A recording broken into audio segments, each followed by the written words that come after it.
Bueno, como me gusta ir por etapas, yo diría que la prueba para todas las fuerzas políticas, incluyendo la izquierda, por supuesto, y dependiendo también de quién gane, pero será el 2018. El 2018 hay elecciones regionales, hay elecciones para municipios, y ahí veremos si la izquierda logra reconstituir su fuerza orgánica, porque por ahora lo que tiene, como bien has puntualizado, es una lideresa que se le ve con futuro, se le ve sólida, se le ve una persona muy interesante y ciertamente carismática.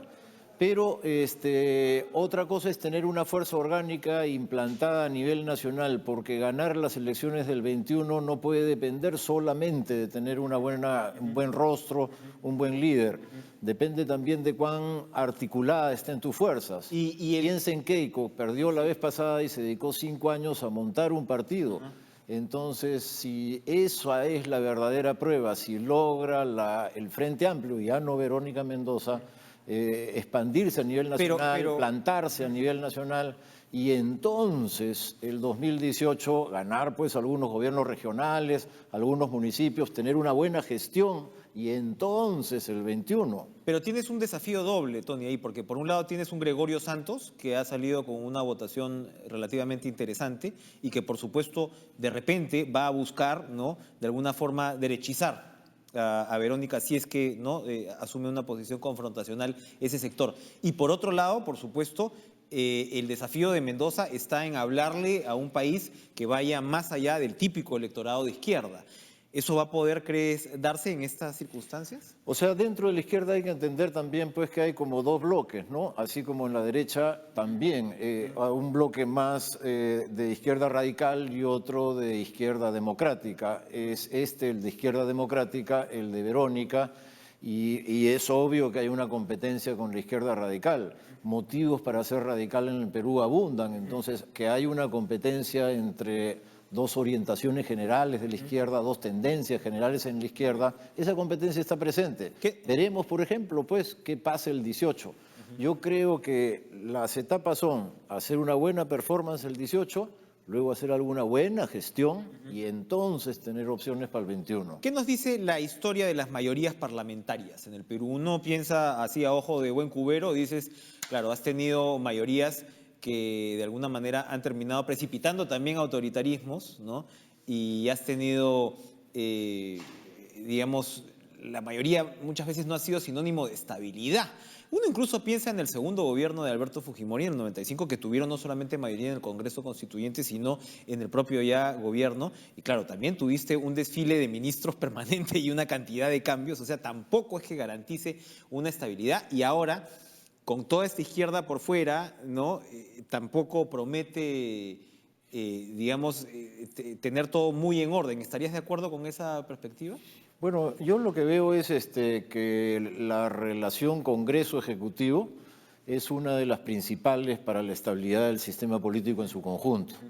Que tenemos experiencias negativas de algunos gobiernos que han tenido una mayoría congresal en contra. Sin ir muy lejos, o yendo más bien muy lejos, Bustamante y Rivero, el primer gobierno de la UNDE, son los ejemplos clásicos, ¿no? Donde una mayoría parlamentaria opuesta al Ejecutivo hace la vida imposible y aquello terminó en ambos casos en golpe de Estado. La historia podría, no digamos en un golpe de Estado, pero la historia podría más o menos reproducirse si Kuczynski llega al Ejecutivo, ¿crees tú? Bueno, Kuczynski tendría que manejar muy finamente su relación con el Congreso. Uno de los desafíos del Perú a futuro sería manejar esa relación, ¿no? Si es que Kuczynski llega a la presidencia, un Congreso con 73 en contra, bueno, lo obligaría a ser muy fino en ese manejo político. Es posible, porque por supuesto se ha hablado pues de la necesidad de alianzas y de pactos, indudable, de cómo si es que Kuczynski gana, va a pactar con quienes ha acusado de todo lo que ha acusado en estos días, por supuesto, para ganar la elección. Pero viéndolo desde otra perspectiva, ahora, ¿sería posible? un paréntesis, esos 73, si gana Kuczynski, no necesariamente se van a mantener unidos los 73.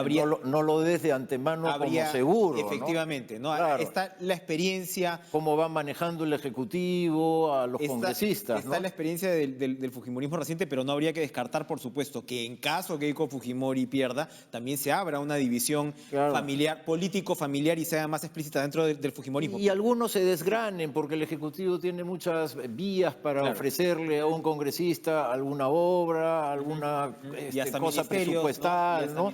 Alguna ubicación preferente, algún ministerio. ¿No? Entonces el Ejecutivo tiene un montón de vías para, si no está muy sólido el otro partido, desgranarlo un poco. Piensen en el nacionalismo. ¿Acaso no se ha desgranado el nacionalismo? Absolutamente. Eso por un lado. Otra perspectiva sería, ¿es posible en el Perú negociar con un espacio de intersección mínimo con el Congreso?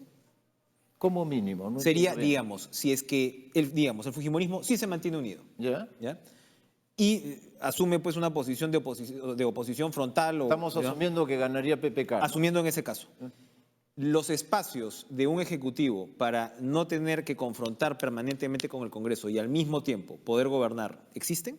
¿O forzosamente va a tener que haber una relación fluida con el ejecutivo?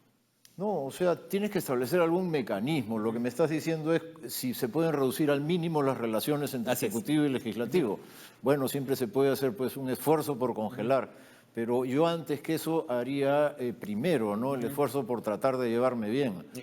Congelar puede llevar pues a que la fricción se exprese por otros terrenos, ¿no? Ahora, en ese caso dependería mucho del tono que el fujimorismo quiera darle a su dominio del Parlamento. En el otro caso, en el caso que Keiko Fujimori llegue al poder, sobre el papel la tiene servida, es decir, tendría el Ejecutivo y el Legislativo, que tú dices son las condiciones o una condición fundamental para la estabilidad política. ¿Cuáles son los riesgos que enfrentaría por el otro lado? ¿Solamente la oposición de izquierda que se traslade a las calles y encuentre vías para liberar la presión que no estén en esa relación Ejecutivo-Legislativo, o hay otros riesgos adicionales? Bueno, ese primero, para terminar de precisar mi idea al respecto, pero sí hay el riesgo que, estando cerrado entonces la posibilidad de vencer en el legislativo, la oposición tenga que trasladar su voz a las calles. Y ahí en las calles, combinado con la opinión pública, ¿no? Entonces se volvería un quinquenio bastante conflictivo en lo social y de enorme disputa por las ideas, por las posiciones políticas, por el posicionamiento. Las ideas estarían en juego, ¿no? En ese caso, la opinión pública sería la que tendría que decidir en el fondo, ya que en el Congreso no pasaría nada. Y como te estaba diciendo, muy probablemente entonces la clave estaría en el 2018.